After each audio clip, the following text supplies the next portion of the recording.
Shout out sa inyo mga insan. At kachichik ko ng aking mahalaga sa umaga. May nakita na naman ako, nadali. Magang maga. Yung parakit ko nadali na naman.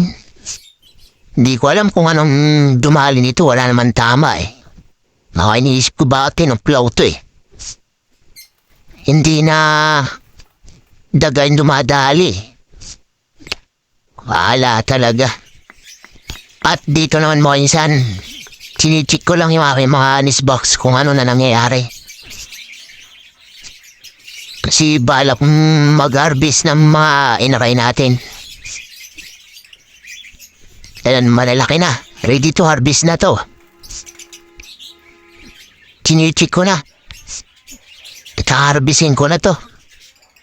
Ayan. Isa-isa, chicken. Tingnan ko muna kung Ayan. Pwede nang harvestin to mga insan. Diyan pala mga insan makikita ko bakit kinakatok ko yung mga pintuan ng isbox nila eh. Kasi minsan yung mga breeder natin hindi pa nababa yung mga inakay nila. May mga itlog na. Kung bibiglay natin baka magulat din sila natalon. Yan, nababasa ng itlog. Kaya yan, katok-katok mga bird natin bago sila bumaba. Yan, mga inakay na yan mga insan. Harvestin na lang yan, harvestin. Yan. Kasi pagka bigla natin binuksan, yan, nagugulat sila eh. Kaya kinakatok-katok muna bago Tsaka pagka kung titingin kayo mga insan, yan, kakatok-katokin nyo lang para hindi mabibigla. Ayan madilim. Kailangan natin ng ilaw. Yan yung alpswan natin na alutino. Orange sud and may nakay 3. Mama-red eye din yan.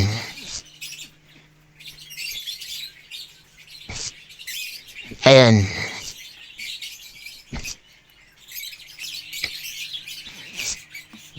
Ayan, ang daming natin, isan, ayan. Chichik lang yung mga dito yung iba kasi may mga bagong inakay. Sa bilang ko ng ilang days, 20 days, 21, 22 yan, may mga inakay na pala sila. Chichik ko lang. Yung iba naman na malalaki na inakay yan, harvestin na yun. Yan, ganyan mga insan. To check lang kung may inakay na. Katok. Pop! Uy, may kalbo. May kalbo yun. May inakay nga. Tatok sa mga kalbo dyan. Ayan, Yun, meron. 2. Sa gilid yung isa. Yun, okay. Good. Sarado agad. Para hindi may stress. Bago lang. Ayan. Yan, ganyan. Shout out! Mga insan, sa mga followers ko, thank you. Hindi tayo magsasawa. At sa mga viewers ko, thank you rin. At sa doon sa panibagong manonood, thank you din. Gulay time tayo mga insan. Yung mga halaga natin, kailangan ng gulay din yan. At shout out pala doon sa nagbigay sa akin ng panglason ng daga. Nakabiktima na tayo. Thank you sa iyo, insan, sa binigay mo. Doon din nagbigay sa akin ng panghuli. Yung kinataon pampadlong sa daga. Thank you din, nakahuli na rin. At hindi ko na papakita. Medyo basta ayun. Thank you. Thank you sa inyo. Doon din sa mga nagpayo sa akin na bakit hindi ko raw inalagaan ng mga ibon ko. Ayun, ginawa ko naman lahat. Effort mga nag-concern sa akin. Thank you.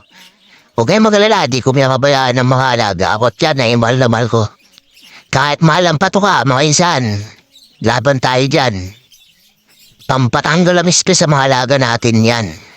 Thank you sa inyo. At dyan, makikita niyo mga insan, gulay tayo dyan. bibigyan natin mga alaga para laging healthy yan mga insan. Ayan. Kaya ang mga katawan ng alaga natin, mga healthy body yan mga insan, yan. At lagi produce ng ng mga nag-breed sila, nagmimikya sila. Pag kumpleto, vitamins, gulay, tapos kung anong kailangan nila, ibigay mo. Dun. Bibigyan mo rin, susuklihan ka rin nila na maganda rin. Biglag dadami mga alaga mo, insan. Kung yan ang talaga, mag-aalaga ka at bigyan mo rin sila pagmamahal yun. At thank you mga insan sa mga followers ko, mga viewers ko. Incoming na mga followers ko, viewers, thank you sa inyo sa panunod sa mga video ko. Di ako mong sasawa ulit. Pasalamat sa inyo. Thank you. At yan ang mga ginagawa natin sa mga alaga natin mga insan. Masasaya pag may mga gulay yan. Ano nila yan? Kikita niyo naman ang mga alaga pag may gulay talagang bakbakan talaga.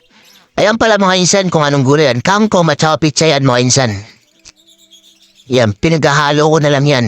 Bahala na sila kung anong unang titirahin nila yan mga insan. Ganyan lang mga insan. Healthy yan para sa mga ibon. Gulay. Pagkatapos yan, after 2 days, bigyan muli ng malunggay. Ganyan lang ako mga insan. Ang mortisyong ko sa pag-aabigay ng gulay. Malunggay, pitsay, kangkong, marami pang iba yan mga binibigay ko. Pero, yan lang muna ang pinagbibigay ko kasi hindi pwede naman na lahat ibibigay mo. Baka naman mag-iba man ng